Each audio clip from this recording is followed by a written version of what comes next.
ਅੱਜ ਕੁਝ ਅਖਾਣ ਫਿਰ ਤੁਹਾਡੀ ਨਜ਼ਰ। ਆਪਣੇ ਹੱਥ ਆਪਣੀ ਦਾੜੀ ਹੋਣਾ, मतलब अपनी बेइज्जती या इज़्ज़त का सबब बनना, यानी अपनी बेइज्जती का कारण बनने वाले नूं कहा जाता है कि अपनी दाड़ी अपने हाथ होंदी, अपनी पत अपने हाथ। इस तरह एक होर अखान भी है, अपनी पत अपने हाथ। ऐसी अपनी पगड़ी अपने हाथ।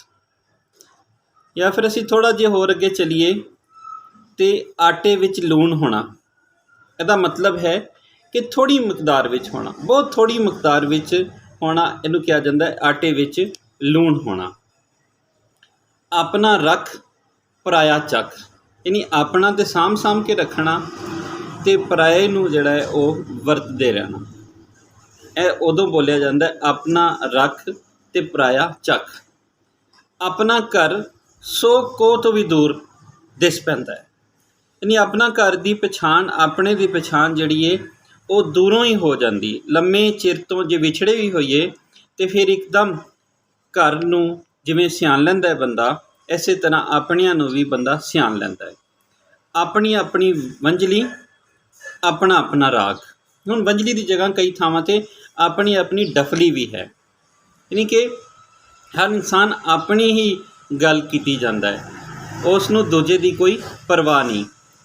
अपनी अख का शतीर नहीं दिसदा ते दूजे की अख दा कख भी नज़र आ जाता, यानी कि अपनी बुराई के पासे इंसान का ध्यान नहीं जाता, दूजियां दी बुराइयां वाल इंसान जिहड़ा है वेखदा रहिंदा है। यह उदों बोलिया जाता, यानी अपनी अख का शतीर नहीं दिसदा ते दूजे की अख का कख भी दिस जाता है।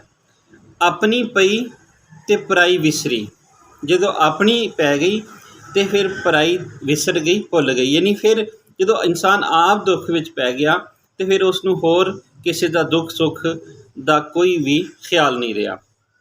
अपनी पीड़ पराइयां गल्लां, ऐसा इस तरह का ही एक और अखान, यानी अपनी पीड़ ते पराइयां गल्लां, यानी अपनी पीड़ का एहसास होंदा है तो दूजियां दी पीड़ तो कहते सिर्फ गल्लां बातां ने, होर उहदे विच कुछ नहीं।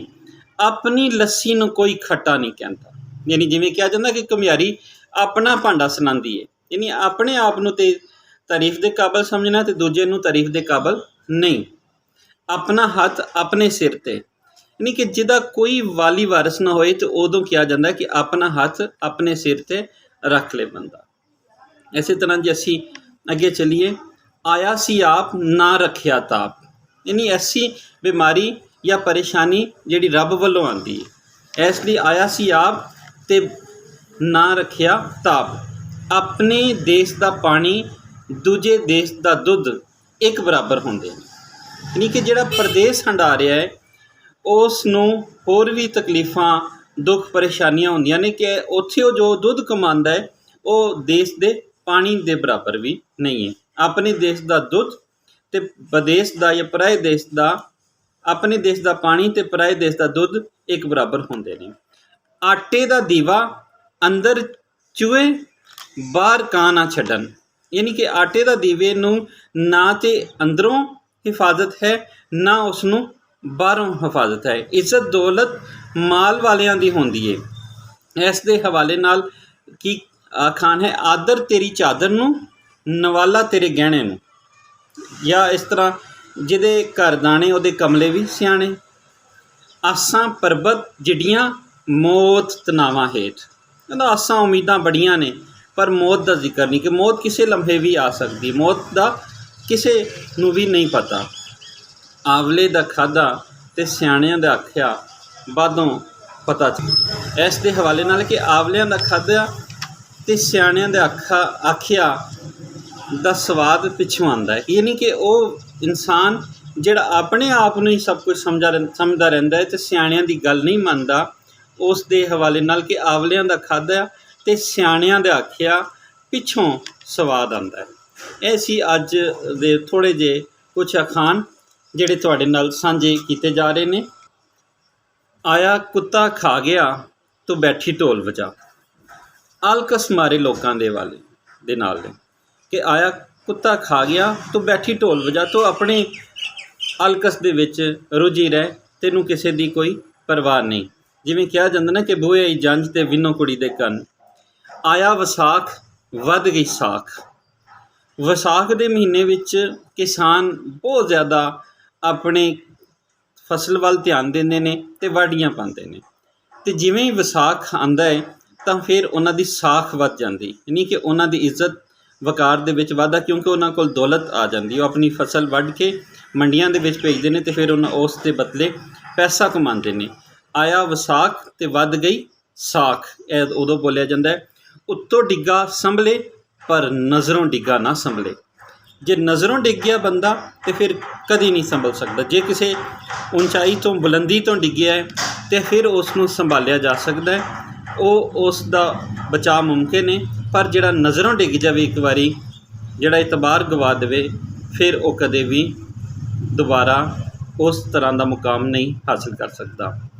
ਉੱਤੋਂ ਮੀਆਂ ਤਸਬੀਹ ਵਿੱਚੋਂ ਮੀਆਂ ਕਸਬੀ, ਕਿ ਜ਼ਾਹਿਰ ਕੁਛ ਹੋਰ ਅਤੇ ਬਾਤਨ ਕੁਛ ਹੋਰ। ਜ਼ਾਹਿਰ ਤੋਂ ਬਹੁਤ ਨੇਕ ਪਾਕ ਪਵਿੱਤਰ ਅਤੇ ਅੰਦਰੋਂ ਕੰਮ ਸ਼ੈਤਾਨਾਂ ਵਾਲੇ। ਉੱਤੋਂ ਹੋਇਆ ਸੋਤਾ ਕੁਚੱਜੀ ਕੁੰਨਾ ਧੋਤਾ, ਅਤੇ ਕੁਚੱਜੀ ਜਿਹੜੀ ਹੈ ਉਹ ਕੁੰਨਾ ਧੋ ਰਹੀ ਹੈ, ਯਾਨੀ ਕਿ ਉਹ ਆਲਕਸ ਮਾਰੀ ਹੈ, ਉਸ ਨੂੰ ਕੋਈ ਪਰਵਾਹ ਨਹੀਂ ਸੀ। ਸਾਰਾ ਦਿਨ ਉਹਨੇ ਵੇਲਾ ਜ਼ਾਇਆ ਕੀਤਾ ਅਤੇ ਹੁਣ ਜਦੋਂ ਸ਼ਾਮ ਪਈ ਹੈ ਅਤੇ ਉਹ ਕੰਮਾਂ ਵਾਲੇ ਪਾਸੇ ਧਿਆਨ ਦੇਣ ਲੱਗ ਪਈ ਹੈ। ਉਜੜੇ ਪਿੰਡ ਭੜੋਲਾ ਮਹਿਲ, ਕਿ ਉਜੜੇ ਪਿੰਡ ਦੇ ਵਿੱਚ ਭੜੋਲਾ ਵੀ ਜਿਹੜਾ ਹੈ ਉਹ ਇੱਕ ਮਹਿਲ ਵਾਂਗੂ ਦਿਖਾਈ ਦਿੰਦਾ ਹੈ। ਇਸੇ ਤਰ੍ਹਾਂ ਮੋਰੀ ਦੀ ਇੱਟ ਚੁਬਾਰੇ ਨੂੰ ਲਾਉਣਾ, ਕਿ ਕਿਸੇ ਮਾੜੇ ਨੂੰ ਕਿਸੇ ਉੱਚੇ ਮੁਕਾਮ 'ਤੇ ਬਿਠਾ ਦੇਣਾ, ਕਿਸੇ ਉੱਚੀ ਜਿਹੜੀ ਹੈ ਉਹਨੂੰ ਦਰਜਾਬੰਦੀ ਦੇ ਹਵਾਲੇ ਨਾਲ ਉਹਨੂੰ ਉੱਚਾ ਦਰਜਾ ਦੇ ਦੇਣਾ, ਉੱਚਾ ਮੁਕਾਮ ਦੇ ਦੇਣਾ, ਅਤੇ ਉਦੋਂ ਕਿਹਾ ਜਾਂਦਾ ਕਿ ਮੋਰੀ ਦੀ ਇੱਟ ਚੁਬਾਰੇ ਨੂੰ ਲਾ ਦਿੱਤੀ ਗਈ ਹੈ। ਇਸ ਤਰ੍ਹਾਂ ਅੱਡ ਖਾਏ ਸੋੜ ਖਾਏ, ਵੰਡ ਖਾਏ ਖੰਡ ਖਾਏ, ਕਿ ਆਪਸ ਵਿੱਚ ਮਿਲ ਕੇ ਰਹਿਣਾ ਚਾਹੀਦਾ ਅਤੇ ਆਪਸ 'ਚ ਵਰਤਾਰੇ ਨੂੰ ਆਪਸ 'ਚ ਮਿਲ ਕੇ ਵਰਤਾਰਾ ਕਰਨਾ, ਇੱਕ ਦੂਜੇ ਨਾਲ ਸਾਂਝ ਪਾਉਣਾ ਜਿਹੜਾ ਹੈ ਉਹ ਜ਼ਿਆਦਾ ਸੋਹਣਾ ਹੈ। ਕਿਉਂਕਿ ਜਿਹੜਾ ਅੱਡ ਖਾਏ ਸੋੜ ਖਾਏ, ਜਿਹੜਾ ਵੰਡ ਖਾਏ ਉਹ ਖੰਡ ਖਾਏ। ਇਹ ਸੀ ਅੱਜ ਦੇ ਕੁਛ ਅਖਾਣ ਜਿਹੜੇ ਤੁਹਾਡੇ ਨਾਲ ਸਾਂਝੇ ਕੀਤੇ।